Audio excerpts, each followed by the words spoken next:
Welcome to the Engagement Isn't Compliance podcast. My name is David Schmidt Jimenez, and I'm a late diagnosed autistic English language development teacher. I happen to be Cuban American. Um, and I'm here to talk about how I think school failed me and how I think we can do better for kids. And episode one is going to be about um, why do schools confuse obedience with learning? I'm going to be talking about a moment from my classroom experiences as a student. I'm going to be talking about how multilingual learners and autistic students get labeled unmotivated. I'm going to be talking about why poverty makes compliance feel like survival. And I'm going to be talking about the cost of getting this wrong for me and the concerns I have when I think about the children that I serve. Um, so when I think about confusing obedience with learning in my childhood, I think the best example is being required to memorize historical facts and dates and stuff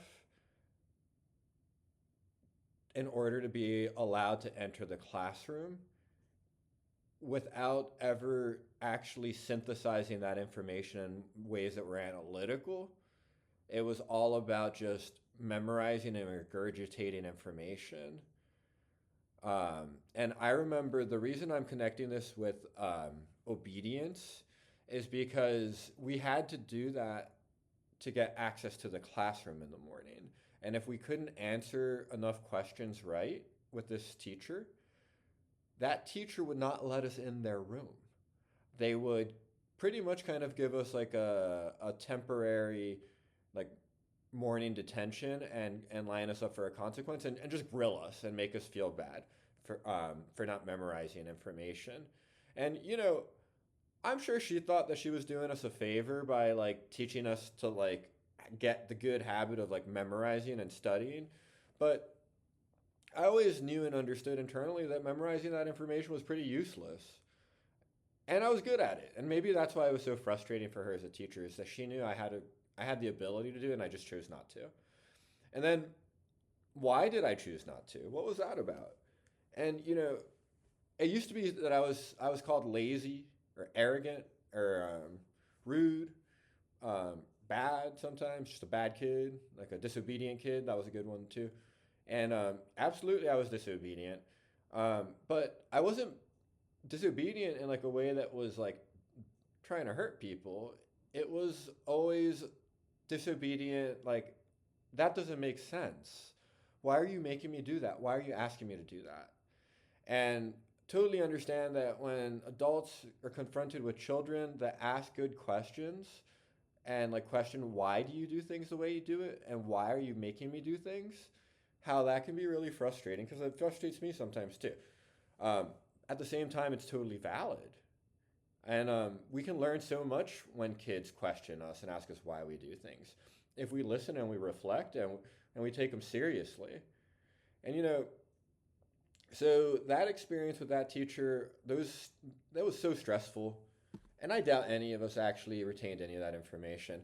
And that's also connected to this way of thinking about education called the banking model of education, which basically dehumanizes people and it treats us like empty vessels that are just receptacles of other people's knowledge that's deposited in our heads. And like, that's never how I've been, right? Like, I'm not an empty vessel, I'm a processing machine. I take in information from all places, from the environment, from books, from everything I can get my hands, anywhere I can get information, and I integrate it and I synthesize it and I make it new and I make it mine. And I think we can all do that. I think that's a human talent. And I was just so stubborn and disobedient and pathologically demand avoidant, or I had a persistent drive for autonomy that was so intense that like you just could not get me to do things that didn't make sense unless, of course, you had hacked my brain using autonomy, belonging, and competence. Right? So These experiences with compliance-based schooling and people trying to force me to do things that didn't make sense to me and then punish me, these obviously had a really big detrimental effect on my motivation and my engagement and my attitude towards school. As a small kid, I remember watching the Magic School Bus and thinking, that's school, like it's gonna be like Miss Frizzle. And then slowly as I aged, it became less and less like the Magic School Bus. And frankly, more and more, kind of like prison. Like, I know it's terrible to say, but it was. School became more and more like prison. It became about compliance and just doing what the authority person tells you or regurgitating information in the way that they interpreted it and not questioning it and not creating your own information, just being expected to regurgitate the information of other people. All right, so that brings me to like my second point. So, how do multilingual learners, both newcomers and what are students we frequently describe as long-term English learners, which no, absolutely not. We should be calling them experienced multilingual people or experienced multilingual learners because they bring wealth of cultural experience and they can help, they understand how to bridge cultures. They are fantastic. They just haven't passed a test that is rather arbitrary. While based on like a good understanding of linguistics and language development, it doesn't necessarily capture what a student's broad abilities are linguistically. It just captures their English proficiency. And that test is called the WIDA, right? So we have long-term or experienced multilingual learners, and we have newcomers, and then we have the kids in between. And like students that I serve are a spectrum of different people. What they have in common is linguistic differences. Their families speak different languages other than English at home, right? So obviously that means that these are immigrant families. And then the other group of people I wind up serving just because I'm in the classroom with them are like neurodivergent people, and a lot of times there's overlap there, right? And I work middle school, and I've been working middle school my whole teaching career. I worked middle school in Nicaragua, and I've worked middle school in Baltimore. And I could not figure out for the life of me why some teachers could get kids engaged and motivated and to get them to do things that like I couldn't. And I saw it in Nicaragua and I saw it in Baltimore. The same exact idea, right? The same structure, the same like cognitive work, but when it was me trying to get the kids to do it, they wouldn't. And then my counterpart would do the same thing and the kids would just lock in and focus. And what it was all along, I'm coming back to this and I'll never stop coming back to this, it was that those teachers knew how to support students' autonomy, belonging, and competence. They developed good, healthy relationships with these students, and so students wanted to engage with them in learning and wanted to meet their expectations out of sincere, positive connection, not out of compliance, not because you have authority, but because they feel bonded to you and they feel close to you and they trust you. And when we feel those connections with people, we engage and we want to learn with them and from them and meet their expectations. And so what happens by middle school, this is a really telling thing. Like, I love this observation that one middle school learner that I work with, who I think is gifted, talented, but not identified because they moved here late, like in beginning of middle school, and they haven't been assessed, but so astute in their observations. And here's what they always ask me. Walking by the cafeteria in the morning when the preschoolers and kindergartners are having their lunchtime, it's a dance party and it's like boo, boo, boo, boo, and the kids are dancing, pop, pop, pop, and it's lovely and it's fantastic. And then when they have lunch, when middle school has lunch, it's like, be quiet. We need to control everything. You're too much. You're too loud. If you're not this, if you're not that, no recess, blah, blah, blah. It's really intense and like, and it's really hard to be there. And a lot of kids feel stressed out in that space. And I know it's complicated. You have to manage behaviors and bigger bodies and hormones, bigger behaviors. It's complicated. But the point that student made always was like, why don't they give us a chance to celebrate and be happy and have some fun in lunch too. Like, what's that about? And I went, it's your age. As you get older, we treat you differently. We treat people differently as they age. And middle schoolers are really, really kind of get the poo poo from society and culture. Like when you tell people you're a middle school teacher, they're like, oh, wow. Like, and frankly, I don't think it's actually any different. It's just like knowing how to relate to them. And so that student's observation was fantastic, right? And so I guess what I'm getting at is like, why broadly do middle school age kids start to show disengagement? And I think what it is that they can see how unfair the expectations we put on them are, where we both boss them around like they're children, but then we expect them to act like adults. And and they don't get the benefit of either. They don't get the benefit of the joy and the play of being a child in the same way, and they don't get the benefit of the autonomy and the freedom and the sense of competence of adulthood. We kind of take both of those from middle school age kids. But then you throw in language learning, and you're either identified as a ESOL kid or English language development student, or you're identified for special ed services, and you have an IEP, or maybe you have a 504 plan. And when, sadly, I think when so many teachers see those labels, they don't mean to. I don't think this is intentional, but there's something about society, there's this implicit bias, and there's a tendency to see it with a deficit. You mix in the banking model of education that everyone's an empty vessel that you need to deposit information into with this notion that these labels are deficits, and now it's like everyone's talking about how can I get the information in my brain and deposit it into that broken brain that has these language deficiencies or these learning struggles or deficiencies. And like, that's just not true. And that's where it all starts, right? The very start of the unmotivated behavior from middle schoolers in general starts off with the sense that they like are very aware of the gap in like expectations. So then, like, how do we address that? Again, it's supporting autonomy, belonging, and competence. So while I'm experienced working with multilingual and autistic and like neurodivergent students, and frankly, like all types of students, my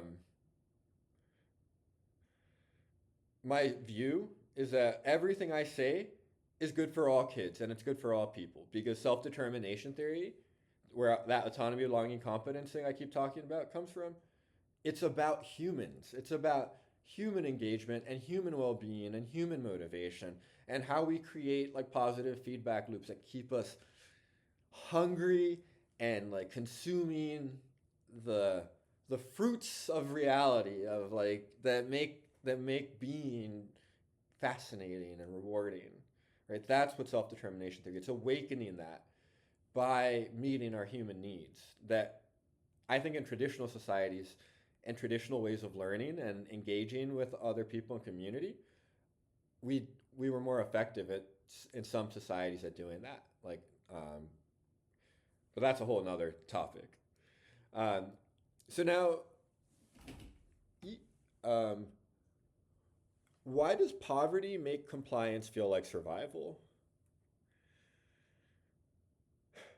So I have to jump to high school me now, because elementary and middle school, like economically, things were okay. In high school, I moved to live with my grandma, and we were poor. Just to keep it simple, we were poor. We lived on Social Security income and like my fast food and my lifeguarding checks. And my dad asked for a lot of money from us while we were like making things, like barely making it. And so I remember in high school, like constantly people trying to get me to comply, and I tried, and I really did try so hard the first quarter of every school year in high school, and I just couldn't keep it together. And and I really do think that part of it was the stress of poverty, um, and like the stress of moving, and then like the unrecognized stress of like being autistic and probably ADHD too, and having that gifted label at the same time, and just folks having these really unrealistic expectations of how I would behave in class and like what I could do. Um, and so you intersect all those things, and like I remember like attendance, right? Like just being told I had to show up to school even though I wasn't learning or getting anything out of it, because if I didn't, then I wouldn't be able to graduate. Like, so even though there was no actual value in coming to school, I had to show up. And then the more important story here is that like I did horrifically in high school overall. And I did that with like two possible plans. Either I would join an apprenticeship program with either the carpenters union or the electricians union, or maybe plumbers or steam fitters or something, or I would go to community college. And it just so happened that the local electricians union was recruiting, and I applied. And I remember being so anxious about it and like trying to prep and trying to imagine what they might talk to me or ask me about.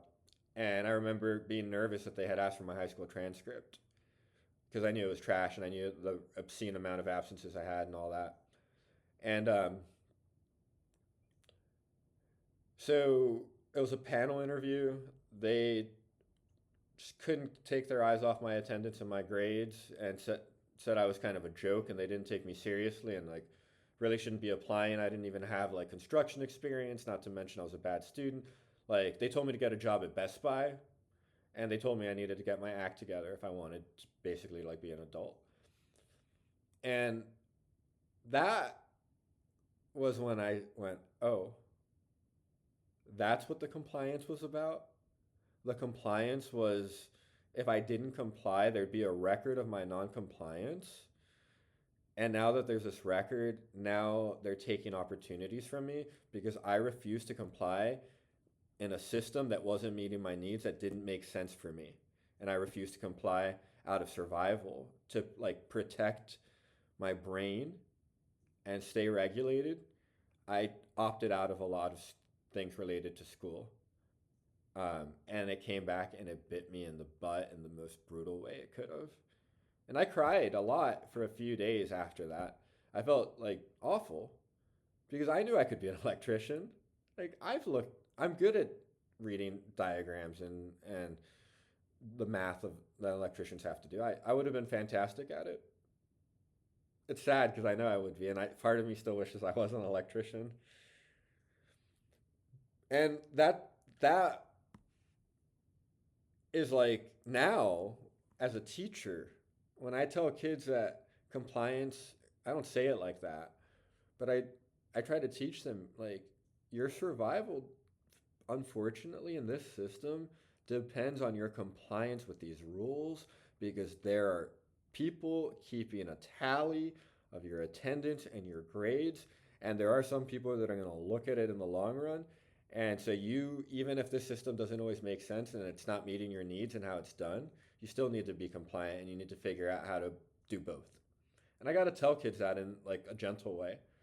Like you need to be compliant and you also need to like work with me and hopefully other teachers too, um, to like support your autonomy, belonging, and competence, so that you're not just in compliance mode, and that so that um, you can stay in those positive feedback loops that I was hinting at. And so like I didn't do it and it cost me. Um, had I known what I know now, I would have been more compliant. And I would have done it knowing that that compliance was necessary for survival, to get out of poverty and to not continue experiencing poverty. But instead, I went to community college for 7 years because I had to work full time and overtime many weeks, and take out student loans and have a Pell Grant and juggle all that and try to make it work. And yeah, it took me 7 years to get my undergraduate degree in Latin American Studies and Spanish language. Um, and it didn't have to be that way. But in a compliance based system, people like me that don't comply, either because we choose not to or because we can't, however you want to think about it, it puts us at this huge disadvantage. And like the whole time I was just saying, like, why don't you meet my needs? Like, like why don't you actually help me instead of just making me do what you want me to do, telling me you know it's good for me when you don't know what's good for me. I know. I think a lot of us kids, like when we're kids, we know what we need and what's good for us with guidance and support. Um, so, what was the cost of getting it wrong? That's what I was just hinting at.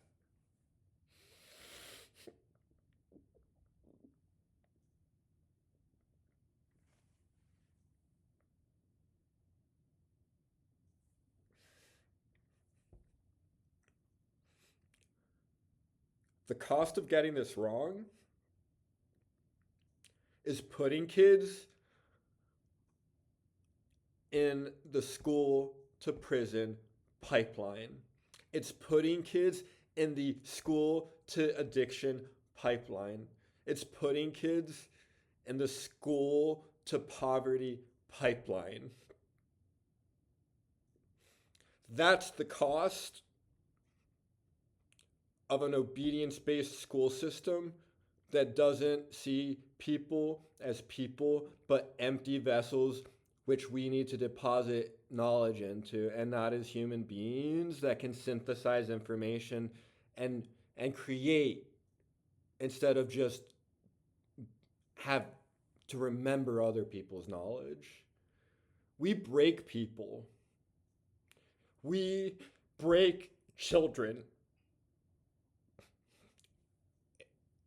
And it broke me for a while. And I got so lucky in college. I had some fantastic professors at CCBC and Towson University, and later at UMBC, that helped put me back together. And it could only happen in that context because as an adult, I finally had what I always needed, what we all need: autonomy, belonging, and competence. And I had the beautiful, great fortune of a lovely family who I just happened to encounter in life, helping me out by basically subsidizing my housing and creating employment opportunities for me. So it was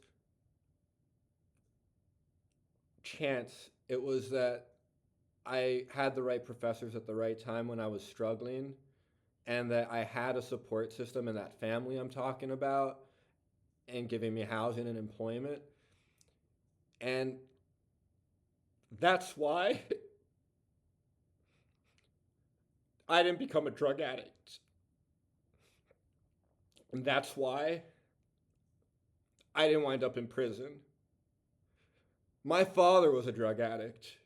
My father served time in prison. And I almost became him. And now I can't help but wonder if he wasn't just another kid like me. And I don't talk to that guy anymore because he has his own problems. But it breaks my heart to think that maybe my father couldn't meet my needs because his needs weren't met, because the system was about compliance and it wasn't about cultivating what we already have. It wasn't about helping us create. It was about shaping us into people that we were never meant to be. So that's why I'm not going to stop saying that engagement isn't compliance. Engagement isn't compliance. Engagement is connection. Engagement is community. Engagement is love. It's not force. It's not control. It's not the dark side. Engagement is natural. We want to do it until people force us. Hey, this is David Jimenez. Thanks so much for listening to episode 1. of my podcast. As I'm editing, I realized that I didn't answer the initial core question, which was why do schools confuse obedience with learning? And after having some time to process and talk to other people, um, I think the answer to that question is that um, one, it's easier. It's easier to demand that people obey rather than it is to try to like meet their actual needs. Because everyone's needs are different, and that requires a lot of effort and thought, and it requires a lot of relationship building, which takes energy. Um, I think the other reason is because when you apply self determination theory, the way that I understand it and think about it, and all the practices that are in actual technical instructional practices, ultimately, I'm always asking of myself, and therefore of other teachers are going to try to do things my way, in a self determination theory informed way of doing things, is that it asks the teacher to take ownership of almost all of the responsibility of what happens in their classroom. Um, I am asking of myself and of other teachers to be very reflective in how they use language and how they plan, um, and make modifications really thinking, are they asserting or thwarting autonomy, belonging, or competence? And that's a lot of work. It takes a lot of work. And as an autistic person, that hyper focus and that reflecting on things that interest me over and over again it's delightful. I love it. And so as I reflect on being autistic, um, and also why I think schools confuse obedience with learning, it's not to speak negatively of other teachers whatsoever. Um, it's to recognize that it's hard work, and and of course naturally people are going to look for ways to lighten the load. So why do schools confuse obedience with learning? Um, it's easier to focus on obedience, um, because our jobs are already incredibly hard. So we're trying to lighten the load. Thanks again for listening, and please don't forget to like, subscribe, and or follow on YouTube, TikTok, Instagram, and connect with me on LinkedIn. Thanks, and I hope you have a joyful time and whatever remains of your day.